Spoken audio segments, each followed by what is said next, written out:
Du sport toujours, mais sous un angle complètement différent. On va découvrir une association, ça s'appelle les Ch'tis Collecteurs. Ça a été fondé par Anthony Cannon qui est avec nous. Anthony, bonjour. Bonjour Margot. Alors, cette association elle a pour but de récolter des maillots de foot, des gants de boxe, des chaussures, enfin des objets qui ont appartenu à des sportifs dédicacés, si possible, et de les revendre aux enchères et de se servir de cet argent ensuite des bénéfices pour les donner à des associations de lutte contre le cancer. Alors, vous avez lancé ça quand, Anthony, et qu'est-ce qui vous a poussé à vous lancer dans ce projet ? Alors en fait, pour raconter brièvement l'histoire des Ch'tis Collecteurs, c'est une asso que j'ai créée en 2017 et c'est venu suite au décès de mon papa qui a succombé à un cancer du pancréas en 2016, en août 2016. Donc ça va faire 5 ans cette année. Et comme mon père m'a baigné dans le sport, notamment dans le foot depuis tout gamin, j'ai eu une idée un peu originale, entre guillemets, c'est de créer une asso qui collecte des objets de sport. Donc vous parliez des maillots de foot, des ballons de foot, des gants de boxe, etc. Tous les sports sont concernés, portés et ou signés, que je vends aux enchères ensuite sur Internet au profit de la lutte contre le cancer. Alors, est-ce que ça fonctionne bien au niveau des joueurs ? Est-ce qu'ils sont assez coopératifs dans l'ensemble ou est-ce qu'il faut un peu les chasser ? Eh ben, vous avez utilisé le mot adéquat. C'est limite une chasse. C'est même plus une collecte, c'est une chasse parce que les sportifs, vous savez, hein, vous êtes un peu sportif aussi, vous aussi en rugby. Et c'est vrai que si je prends le foot par exemple, eh ben, il y a des joueurs, pour les toucher, ne serait-ce que pour les chatouiller entre guillemets, eh ben, il faut insister, quitte à un peu trop. C'est quoi votre terrain de chasse, Anthony ? Et voilà. C'est quoi votre terrain de chasse ? C'est les réseaux sociaux ? C'est aller directement sur la pelouse et essayer d'approcher ces joueurs ? Alors, avant le Covid, oui, j'essayais d'aller dans les tribunes autant que possible, à Lille, à Lens, parce qu'on a la chance d'avoir des équipes professionnelles assez bien placées, surtout cette saison. Maintenant, avec le Covid, comme les stades sont à huis clos, c'est un peu compliqué. Mais c'est vrai que depuis 4 ans maintenant, mon terrain de chasse, on revient sur la chasse, mon terrain de chasse, c'est les réseaux sociaux, donc Instagram, Twitter, Facebook, les mails, voilà, le téléphone, les médias.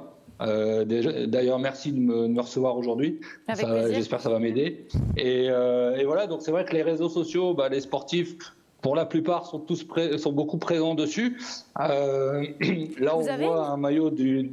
Oui, pardon. Non, j'allais vous demander si vous aviez une idée de l'argent que vous avez réussi à récolter depuis toutes ces années et si vous aviez un objet en particulier qui a bien marché, par exemple.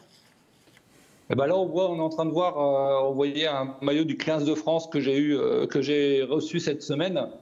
15 de France qui prépare le tournoi Destination qui va commencer, je crois, le week-end prochain. Et c'est un maillot de rugby, en fait. Le record, si on peut dire ça comme ça, c'est un maillot de l'ancien capitaine du 15 de France, qui est Guilhem Guirado, qui nous avait remis un de ses maillots quand l'équipe de France était venue jouer à Lille en 2018. Et on l'avait vendu 1 000 €, 1 060 € exactement. Ouais, c'est pas mal, c'est pas mal. Et vous l'avez dit, hein, vous touchez un peu tout le sport, mais j'imagine quand même que le foot et le rugby sont des sports qui marchent bien au niveau des ventes. Oui, là, le maillot de rugby que vous avez montré du 15 de France qui a été signé par 21 des 28 joueurs présents au stage de préparation. J'ai lancé la vente jeudi dernier. Elle se termine le 4 février, alors date symbolique pour la lutte contre le cancer, c'est la journée mondiale de lutte contre le cancer. Et donc la vente se termine jeudi et pour l'instant, aujourd'hui, on est à 380 €. Alors avec votre association, vous avez lancé une opération dans les clubs de la région, remplir les tribunes des stades ou des salles qui sont bien évidemment vides avec des peluches. Alors racontez-nous un peu, Anthony, rapidement, d'où elles viennent et où elles vont aller ces peluches.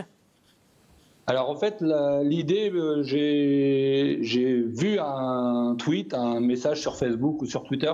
C'est en Hollande, un club de foot hollandais qui avait proposé à ses supporters, comme ils sont à huis clos comme chez nous, de ramener des peluches au stade à l'entrée du stade pour que le club les installe dans les tribunes pour remplir entre guillemets les tribunes pour que ça fasse un peu moins triste. Et moi, je me suis inspiré de ça.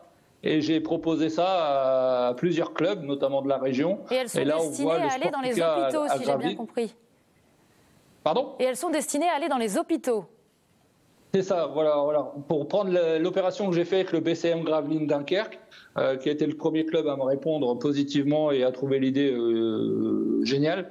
Vous voyez, ils ont rempli le 14 décembre lors d'un match les tribunes avec les peluches. Au préalable, ils avaient demandé à leurs supporters de déposer des peluches neuves, tant qu'à faire, Covid oblige, au siège du club. Et ils ont récolté entre 350 et 400 peluches qu'ils ont installées dans les gradins du Sportica. Et donc, pour répondre à votre question, les peluches, donc la moitié va aller dans un service pédiatrique de Dunkerque. Et l'autre moitié dans un service pédiatrique de la métropole. Je suis vraiment désolée, Anthony, je vais devoir vous couper la parole parce qu'on a quelques secondes d'antenne. En tout cas, merci pour tout.